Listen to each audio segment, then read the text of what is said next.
नमस्कार मंडळी, स्वागत आहे तुमचं माझ्या चॅनलवर। आज मी तुमच्यासाठी घेऊन आलेली आहे जबरदस्त आणि स्वादिष्ट अशी सोयाबीनची रेसिपी। ही बनवण्याची पद्धत एकदमच सोपी आहे आणि ही बनते इतकी लाजवाब की तुम्ही ही आठवड्यातून 2 ते 3 वेळा नक्कीच बनवून खाल। माझ्या पद्धतीने तुम्ही एकदा ही रेसिपी नक्की बनवून बघा, तुम्हाला सगळ्यांना नक्कीच ही आवडेल। आणि ही जर रेसिपी तुम्हाला आवडली तर चॅनलला लाईक आणि सबस्क्राइब नक्कीच करा। चला तर वेळ न घालवता रेसिपीला सुरुवात करूया। तर सोयाबीनची ही स्वादिष्ट रेसिपी बनवण्यासाठी सगळ्यात आधी एका भांड्यामध्ये गरम पाणी घ्यायचं आहे। तर मी चांगलं गरम पाणी उकळून घेतलेलं आहे। त्यानंतर मी इथे 50 ग्रॅम सोयाबीन घेतलेले आहेत। तर इथे मी मोठ्या सोयाबीनच्या वड्या घेतलेल्या आहेत, तुम्ही इथे लहान वड्यांचा सुद्धा वापर करू शकतात। आता हे सोयाबीन सगळे या गरम पाण्यामध्ये घालायचे आहे आणि एका चमच्याच्या साहाय्याने अशा पद्धतीने त्याला आतमध्ये पाण्यात प्रेस करायचं आहे। त्यामुळे सोया वड्या ह्या चांगल्या भिजल्या जातील। आता यावर आपण झाकण ठेवून घेऊया आणि 10 ते 15 मिनिटं असेच हे मुरण्यासाठी ठेवायचे आहेत, म्हणजे चांगले सोयाबीन मस्त भिजले जातील। तर 10 मिनिटानंतर तुम्ही पाहू शकता याची क्वांटिटी कशी झालेली आहे, म्हणजे आकाराने हे मोठे सुद्धा झालेले आहेत आणि छान अगदी फुलून आलेले आहेत। पाणी पूर्ण आतपर्यंत गेलेलं आहे। आता आपण हे पाणीमधनं सोयाबीन असे काढून घ्यायचे आहेत। तर सगळे सोयाबीन एका प्लेटमध्ये काढून घेऊया। तर सगळे सोयाबीन मी पाण्यातनं एका प्लेटमध्ये काढून घेतलेले आहेत। आता थोडे थोडे सोयाबीन हातात घेऊन यामधील पाणी संपूर्ण हाताने दाबून काढून टाकायचं आहे। यामध्ये पाणी अजिबात ठेवायचं नाही। तर सोयाबीनचं पाणी काढून मी हे सोयाबीन एका भांड्यामध्ये ट्रान्सफर केलेले आहेत। आता यामध्ये आपण थोडे मसाले घालणार आहोत। पाव चमचा हळद पावडर घालायची आहे। 1 चमचा काश्मीरी मिरची पावडर मी इथे घातलेली आहे। अर्धा चमचा धणे जिरे पावडर घालायची आहे। आता चवीप्रमाणे मीठ घालायचं आहे। तर मी यामध्ये 1 चमचा मीठ घातलेला आहे। तुम्ही क्वांटिटी किती सोयाबीनची घेतात त्याप्रमाणे मीठ घालायचं आहे। अर्धा चमचा मी ती आलं लसूण पेस्टचा वापर केलेला आहे। आता यामध्ये महत्त्वाचे इन्ग्रेडियंट म्हणजे बेसन। यामध्ये मी 2 चमचे बेसन घेतलेलं आहे। ते बेसन अशा पद्धतीने पसरून या सोयाबीनवर घालायचं आहे। त्यानंतर हातानेच या बेसनला आणि सगळ्या मसाल्यांना सोयाबीनला कोट करून घ्यायचं आहे। व्यवस्थित हा मसाला या सोयाबीनला लागला पाहिजे, तर हातानेच अशा पद्धतीने कोट करून घ्यायचं आहे। यामधलं पाणी काढल्यामुळे हे व्यवस्थित सोयाबीन कोट केले जातात।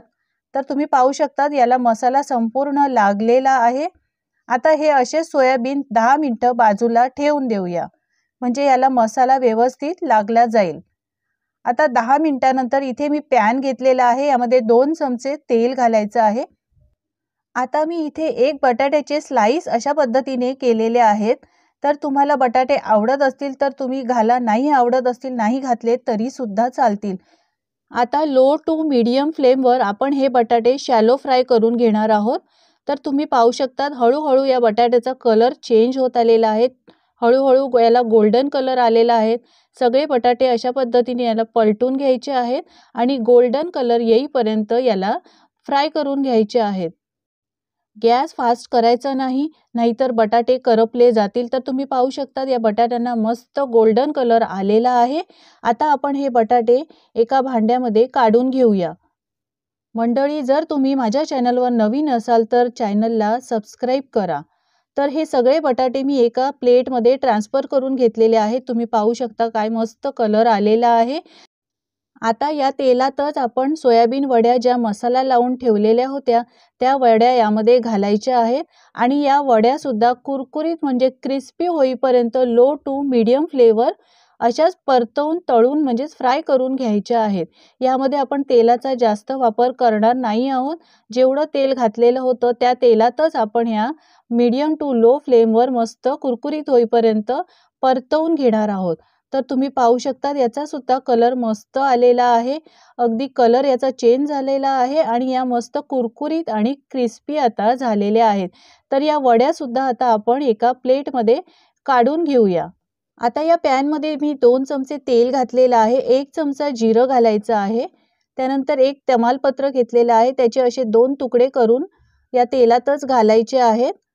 यानंतर थोडे खडे मसाले घालायचे आहेत। तर मी इथे दालचिनीचा 2 तुकडा घेतलेला आहे, 1 इंच दालचिनी घेतलेली आहे, 2 ते 3 लवंगा घ्यायच्या आहेत आता यानंतर तुम्हाला जे मसाले आवडतात ते घालू शकता। तर इथे मी काळी मिरी 2 ते 3 घातलेल्या आहेत आणि छान तेलावर अशा पद्धतीने परतवून घ्यायचे। एक अर्धा सेकंदसाठी आपण हे मस्त परतवून घेणार आहोत। त्यानंतर यामध्ये एक मोठा बारीक चिरलेला कांदा घालायचा आहे आणि या तेलातच हा कांदा चांगला परतवून घ्यायचा आहे। तर हा कांदा चांगला परतवून अशा पद्धतीने गोल्डन कलर येईपर्यंत परतवून मी घेतलेला आहे, तुम्ही पाहू शकता। आता यामध्ये मसाले घालायचे आहे। तर पाव चमचा हळद पावडर घातलेली आहे, 1 चमचा काश्मीरी मिरची पावडर, 1 चमचा लाल तिखट घालायचं आहे। मी इथे अर्धा चमचा गरम मसाला सुद्धा वापरलेला आहे। त्यानंतर 1 चमचा म्हणजे 10 ते 12 मी लसणाच्या पाकळ्या ठेचून घेतलेल्या आहेत, त्या सुद्धा या तेलातच छान परतवून घ्यायच्या आहेत। तुम्ही इथे आलं लसूण पेस्टचा सुद्धा वापर करू शकतात, पण जर तुम्ही लसूण पाकळ्या ठेचून जर यामध्ये वापर केला तर या रेसिपीला खूपच छान टेस्ट येते। तर लसूण पाकळ्यांचा वापर नेहमी ठेचूनच करा, खूपच छान टेस्ट लागते। आता मी इथे 2 टोमॅटोची प्युरी केलेली आहे, म्हणजे मिक्सरमध्ये 2 टोमॅटो बारीक करून याची प्युरी करून घेतलेली आहे, ती सुद्धा यामध्ये तेलातच घालायची आहे आणि 1 मिनिटभर छान परतवून घ्यायची आहे। आता यामध्ये मी 1 मोठा चमचा दही घातलेला आहे। तर दही घातल्यानंतर या मसाल्यातच छान व्यवस्थित मिक्स करून अशा पद्धतीने छान परतवून घ्यायचं आहे। दही घातल्यामुळे या रेसिपीला खूपच छान टेक्स्चर येतं आणि खायला सुद्धा अप्रतिम लागते। तर छान मिक्स केलेलं आहे। आता झाकण ठेवून 5 मिनिटं लो टू मीडियम गॅसवर हा मसाला छान शिजवून घ्यायचा आहे। तर तुम्ही पाहू शकता मस्त कलर आलेला आहे, तेल सुद्धा याचं सेपरेट झालेलं आहे आणि हा मसाला एकदम मस्त शिजलेला आहे। तर आता एकदा पुन्हा परतवून व्यवस्थित घ्यायचा आहे।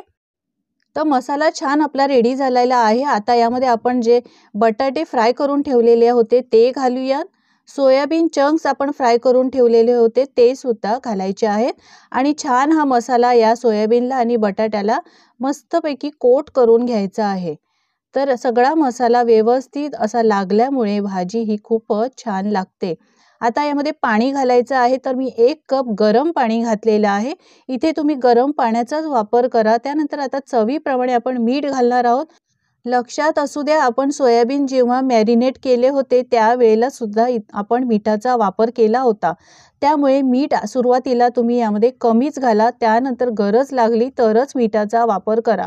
तर मीठ घालून झालं, मिक्स केलेलं आहे। आता झाकण ठेवायचं आहे आणि 7 ते 8 मिनिटं मीडियम फ्लेमवर ही भाजी शिजवून घ्यायची आहे। तर हे बघा मस्त आपली भाजी आता शिजलेली आहे, कलर सुद्धा खूपच सुंदर आलेला आहे। भाजीची ग्रेव्ही तुम्ही पाहू शकता, मस्त ग्रेव्ही आपली तयार झालेली आहे। आता मिक्स करून घ्यायचं आहे आणि बारीक चिरलेली कोथिंबीर यावर घालायची आहे। खूपच मस्त सुगंध सुटलेला आहे। जबरदस्त टेस्टी अशी ही सोयाबीनची भाजी तयार झालेली आहे। खूपच युनिक अशी ही रेसिपी आहे। ही रेसिपी जर तुम्हाला थोडी सुद्धा आवडली असेल तर चॅनलला लाईक करा आणि तुम्ही माझ्या चॅनलवर जर नवीन असाल तर चॅनलला सबस्क्राईब करा। पुन्हा भेटूया अशा नवीन आणि स्वादिष्ट रेसिपी सोबत। तोपर्यंत टेक केअर, बाय बाय।